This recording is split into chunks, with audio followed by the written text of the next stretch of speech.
It's my pleasure to introduce to you the Vice President of EURORDIS Rare Diseases Europe and Chief Executive Officer of Retina International. Delivering our opening greeting, please give a warm welcome to Avril Daly.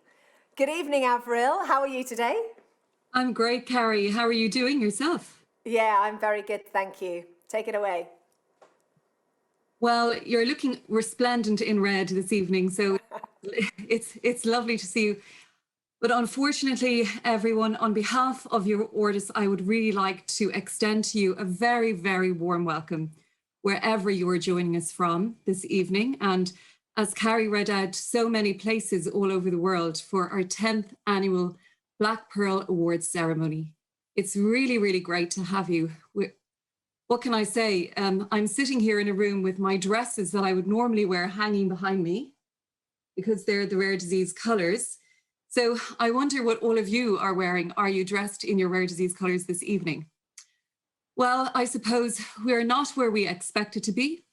We are not gathered together in Brussels as we normally would be to recognise and to honour those whose outstanding achievements in the field of rare diseases have amplified our voices, united us around a common goal, and who have worked to discover and innovate the care, the technologies, and the therapies that can change the lives and the policies that enable those to take place.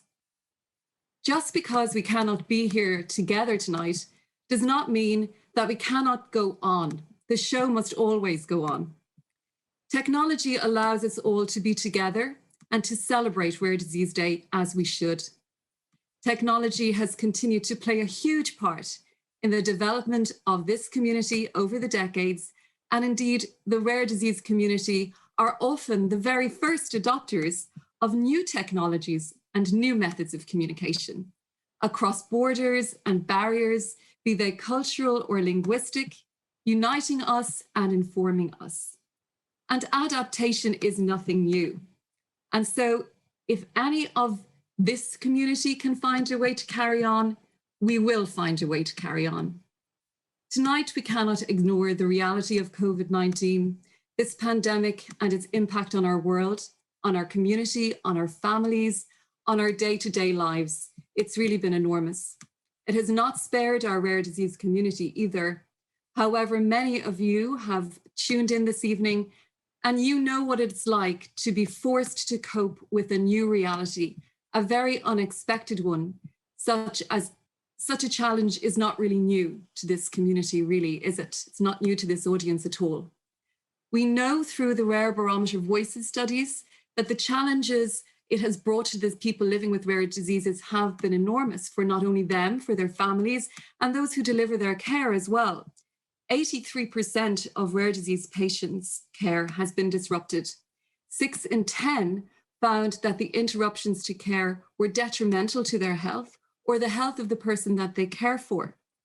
3 in 10 perceive that these interruptions, to their care are probably or definitely life-threatening. The study also highlighted that the steps taken to keep contact between patients and healthcare providers, have been really, really great. Many have had the opportunity to go online or have telephone consultations, with actually telephone being favored by patients as a way to keep connection. And maybe that's because, not everybody has access to the technologies, do they? And some people don't have access to great broadband. So patients really appreciated the opportunity to have those telephone calls. And in fact, some patients received consultations in their cars where they didn't have to get out and go into the hospital environment. So, creativity and ingenuity has always been a factor in this community. And it is clear that COVID-19 did not hinder this.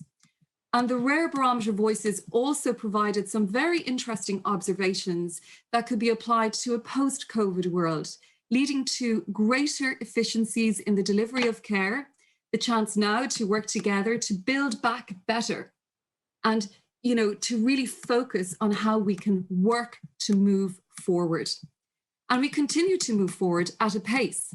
The Rare 2030 recommendations were presented yesterday with an online audience of almost 1,000 people. So that's truly a multi-stakeholder process, that foresight study, will inform the basis of the policy priorities for the field of rare diseases into the future.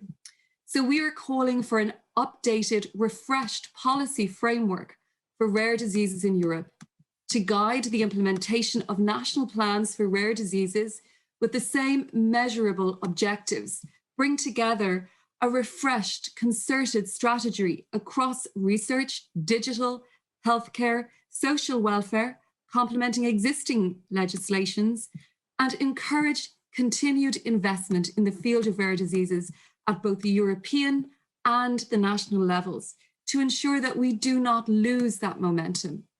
Our community is growing and it is evolving. And while there has been much success, there is still so much more to do. The engagement of our young people, our young citizens through this foresight study has been a hugely encouraging development.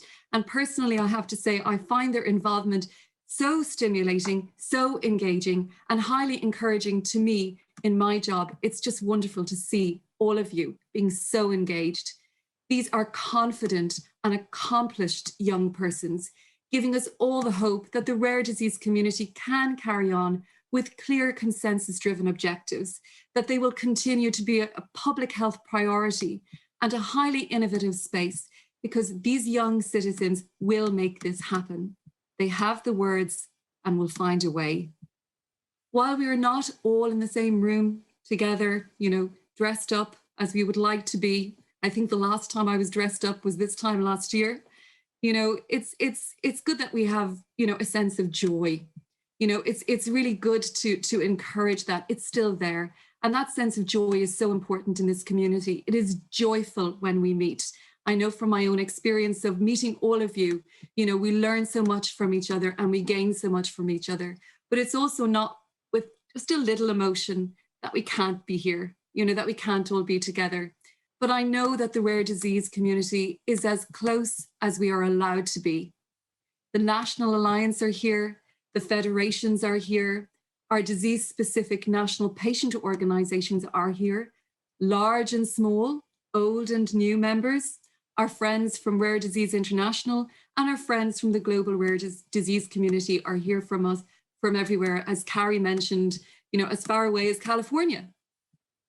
So we'll also have our members of the European reference networks who support the work that we do, the researchers, the clinicians, the innovators, the industry representatives and the policymakers, all of the people that we work with to make sure that we get to our end goal.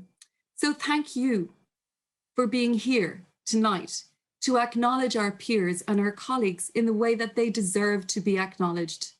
The rare disease community represents really true collaboration, solidarity, creativity, and above all, perseverance. And I'm just thinking, we've landed on Mars with a spaceship, because I'm not technical, to me it's a spaceship called Perseverance. And perseverance is a word that the rare disease community use all of the time. I feel we should really have branded it with our rare disease logos and colors, because if anything we can do, we can persevere, and we will do. And we will be together again, hopefully next year, where we can celebrate a real moment of joy and a real step forward together. So thank you for being with us. We really look forward to being together again soon. Thank you so much. Thank you, Carrie. Oh, Avril, thank you so much for that. Such an inspiring speech. I think the last time I went to an event, I was with you, and it was this time last year, wasn't it? Yeah. Carrie, I found my card tonight. I've just by chance, I found my seating card for the Black Pearl Gala in my little sparkly handbag. And I said, oh, look. I hope you put it on your chair before you did your speech. So I have it in front of me. Fantastic. Thank you so much to Avril.